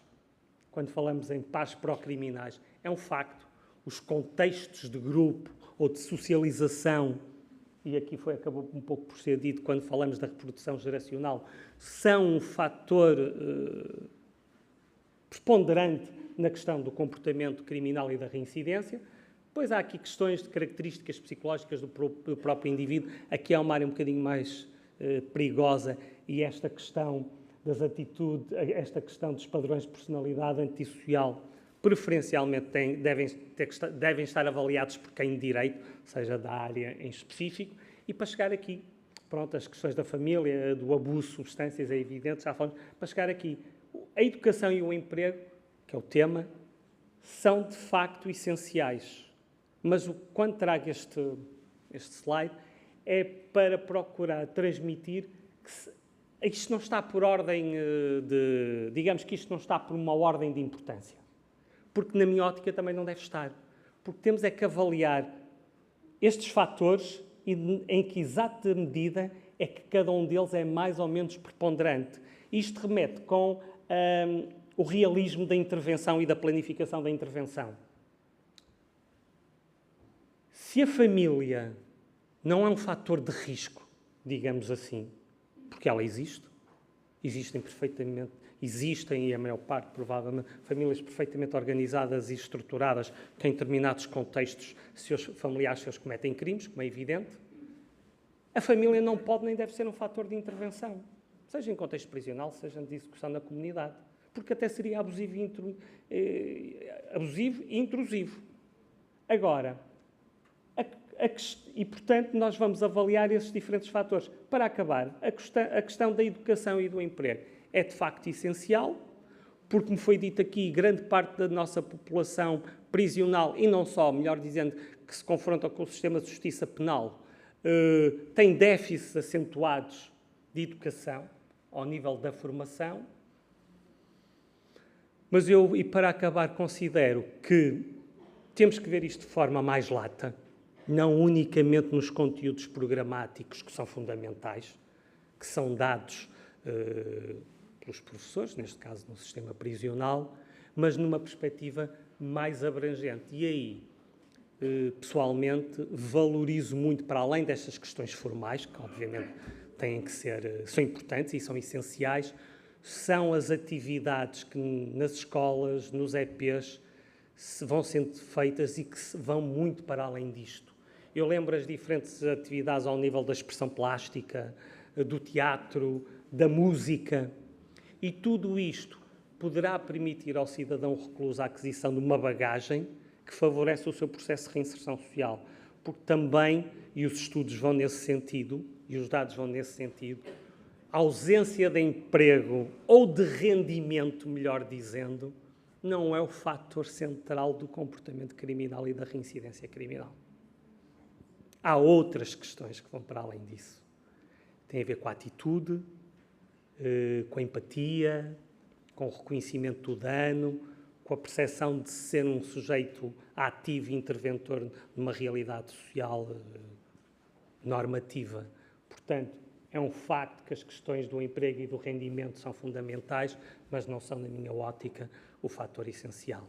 E aqui a educação tem, de facto, é um elemento central. Eu hesitei, pronto, isto também já vos falei, obrigado. Hesitei muito em deixar o último slide, mas a mim pessoalmente diz muito e vou deixá-lo, porque acho que resume. Nelson Mandela, e eu concordo em absoluto, em sentido geral. A educação é de facto uma arma, ainda por cima estamos poderosa para mudarmos o mundo. E ele, mais que ninguém, como é óbvio, sabia do que estava a falar. Muito obrigado. Muito obrigada, Dr. Paulo Anjos, pela sua intervenção numa área tão específica. Faz mal. Ora, vamos passar já para a segunda parte, que é o debate. Abrimos então o debate, que durará cerca de 15 minutos ou menos, não é? Ou menos. Portanto, convido as pessoas aqui presentes para fazerem perguntas, identificarem-se de onde estão a representar, a instituição que estão a representar. Não sei se há alguma pergunta. Desculpe. Desculpa. Faça favor. Como se chama e que instituição representa? Bom dia a todos, mais uma vez. Eu me chamo Mazukiewicz Nascimento, sou diretor da Escola de Gestão Penitenciária da Paraíba, que é um estado do Brasil. Então, vim exclusivamente a convite do professor José Alberto Pinto para participar aqui do evento. Minha pergunta é para o professor Paulo Anjos. Tá. Professor Paulo, o título da sua exposição, que desde já lhe parabenizo, ele traz as ideias de transformação pessoal e transformação social. No entanto, me parece que quando se fala em transformação no sistema penitenciário, tradicionalmente a única transformação que se tem notícia ou que se tem pretensão é a transformação pessoal do sujeito privado de liberdade, abstraindo-se por completo a ideia de uma transformação coletiva a partir da experiência prisional. Então, nesse sentido, o senhor também traz a discussão sobre o modelo RNR, que me parece ser, obviamente, o modelo que estrutura as propostas de políticas públicas penitenciárias da DRGSP e também em outros países do mundo. E me parece também que, quando se fala em responsividade, essa responsividade faz referência apenas à responsabilidade do indivíduo privado de liberdade, e não necessariamente daquela que nos alcança. E a minha pergunta seria, onde entra a responsividade de todos nós para que pudéssemos efetivamente promover a transformação não pessoal, mas assim a transformação social? Obrigado. Nada, era essa. Não sei se estão a ouvir. Então, responsividade enquanto conceito teórico era outra questão e podíamos estar aqui. Está no âmbito do novo conceito, digo eu, que é o da responsabilidade coletiva da sociedade. E eu, por acaso, passei à frente, até porque vários colegas do painel, se me permitem, falaram, e noutros dias eu sei também que isso foi falado. E também eu, apesar das dificuldades, noto uma evolução substantiva e significativa.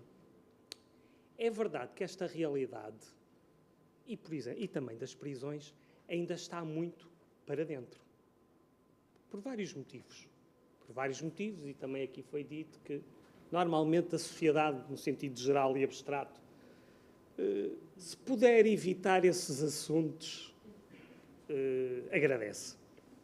Agora, há uma mudança atualmente muito significativa e, por exemplo, a Santa Casa da Misericórdia é um exemplo, mas eu podia-lhe dar inúmeros exemplos que conheço, mas não vou dar nenhum em particular porque seria certamente injusto, porque lá está, existem muitas experiências a nível nacional, em diferentes contextos, onde é que eu quero chegar, de instituições públicas e privadas, de organizações de cidadãos, de instituições particulares de solidariedade e de interesse público, que neste momento são atores essenciais no processo de reinserção social e de transformação.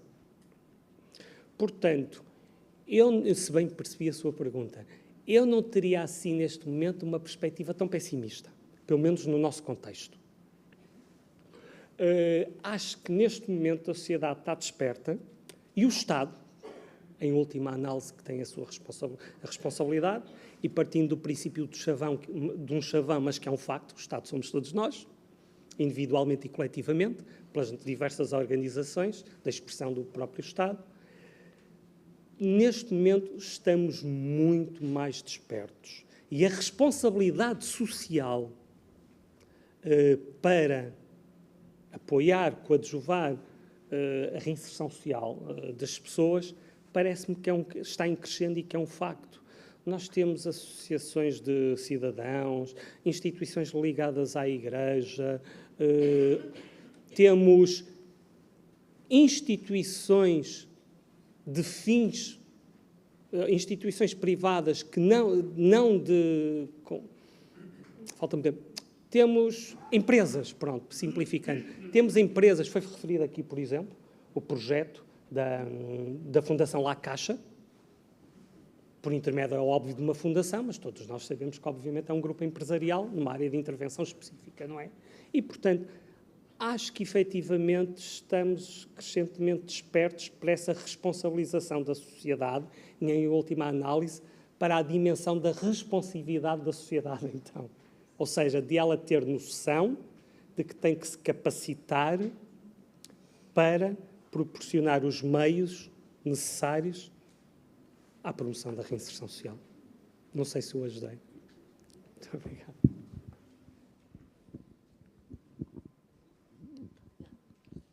Faça favor. Bom dia. Eu chamo Cristina Cartucho e leciono no estabelecimento prisional de Pinheiro da Cruz. A pergunta é para o Dr. Paulo Anjos. É muito concreta. Sabe, é o seguinte, tem algum feedback ou existe algum estudo estatístico relativo aos programas que existem dentro dos estabelecimentos prisionais direcionados para indivíduos, por exemplo, podem ser quaisquer outro tipo de crimes, mas, por exemplo, para o crime de violência doméstica, aqueles programas que eles frequentam, há mesmo resultados práticos ou eles frequentam numa perspectiva da obrigatoriedade e não interiorizam o erro? A professora Cristina foi que disse, Sim. não foi? Professora Obrigada. Cristina, eu relativamente à realidade no contexto prisional, não sou... Estão a ouvir? Relativamente à questão da aplicação dos programas em contexto prisional, eu não sou seguramente a pessoa mais preparada para responder. Penso que seriam os colegas dos serviços de acompanhamento à execução da pena, os técnicos de educação, elementos da administração, dos estabelecimentos prisionais, que poderão responder a isso. Agora, tenho uma percepção, enquanto interveniente no processo, com outro tipo de responsabilidades e de intervenções, porque as equipas de reinserção, não vou maçar, mas as equipas de reinserção social que intervêm em contexto prisional, são muito específicas. É o caso da minha equipa, que intervém especificamente e é especializada numa intervenção em contexto prisional e, portanto, é distinto das outras. Agora, posso lhe dar a minha experiência, desconheço números, desconheço números neste sentido, e vou-lhe dar a minha experiência enquanto técnico, enquanto alguém que tem aplicado o programa para agressores de violência doméstica em penas na comunidade, como já lhe disse. A grande dificuldade disto é o chamado follow-up. É muito difícil avaliarmos o impacto. Posso lhe dizer, olha, exatamente, acabei agora de dar uma formação, o chamado módulo psicoeducacional, e eu e a colega, que dávamos o programa, na Direção Regional do Norte, e falo mais com conhecimento disso, temos vários colegas que aplicam estes programas, em contexto extralaboral. Ou seja, fora da normal atividade técnica que têm, ou atividade operativa. Ao fim do dia, para facilitar o acesso dos utentes, ao sábado. Os últimos 2 cursos que dei foi ao sábado de manhã, por exemplo, para corresponder a uma dificuldade objetiva, e posso lhe dizer que o grupo que acabei era o 213. O que é que significa? Que a Direção Regional do Norte, nos últimos anos, já desenvolveu 213, pelo menos, depois há outras de expressão territorial, com outras comarcas do norte do país, não vale a pena grandes pormenores, já interviemos num número muito significativo de indivíduos. Não existe uma avaliação, neste momento, a questão do follow-up tem-se falado, e até houve uma instituição universitária que chegou a estar, de ensino superior, que chegou a estar envolvida nesse processo, porque é muito difícil essa avaliação, no sentido de que, primeiro, temos que definir o que é que vamos avaliar, como é que vamos avaliar e quando é que vamos avaliar. Avaliar passado um mês de terminar uma formação destas é uma coisa. Avaliar passado 3 meses é outra, avaliar passado 3 ou 5 anos é outra, no sentido, efetivamente, da mudança de comportamentos. O que posso dizer é que, na minha experiência prática, em contexto de sala, vou-lhe chamar assim, tenho a percepção de que há mudanças e há alterações importantes no comportamento dos indivíduos e na forma como eles próprios veem a questão da violência doméstica e como se veem eles próprios enquanto sujeitos atores, não é? Se isso é suficiente para prevenir a reincidência a médio e longo prazo? Aliás, a curto prazo, no imediato, desejavelmente, não lhe consigo dizer, porque não temos dados sobre isso ainda. Posso lhe dizer que há, em contexto de sala, que se vê alterações substantivas. Nada.